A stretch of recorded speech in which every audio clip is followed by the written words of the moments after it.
High आजको urban legend हो जापानको। यदि तपाईँ जापानमा हुनुहुन्छ या तपाईँको फ्रेन्ड कोही जापानमा हुनुहुन्छ भनेपछि यो भिडियो पठाइदिँदा हुन्छ।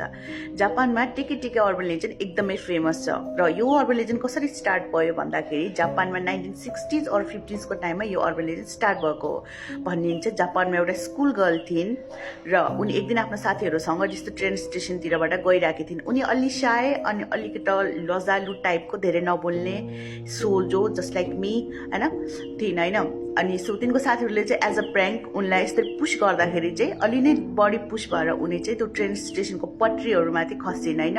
पट्रीमा खसिसकेपछि पछाडिबाट आइरहेको ट्रेन तिनको माथि भएर जान्छ, जसले गर्दा तिनको बडी दुई हाफमा टुक्रा हुन जान्छ।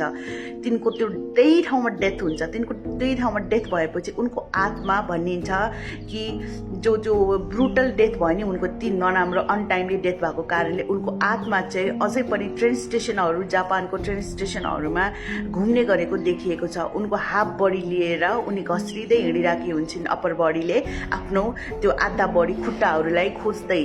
उनी जापान ट्रेन स्टेसनमा उनीहरू, यदि तपाईँ त्यता हुनुहुन्छ अनि तपाईँ टेके टेकेको आवाज सुन्नुभयो भने तपाईँ त्यहाँबाट भाग्दा हुन्छ, किनभने त्यहाँ टेके टेके हुनसक्छ।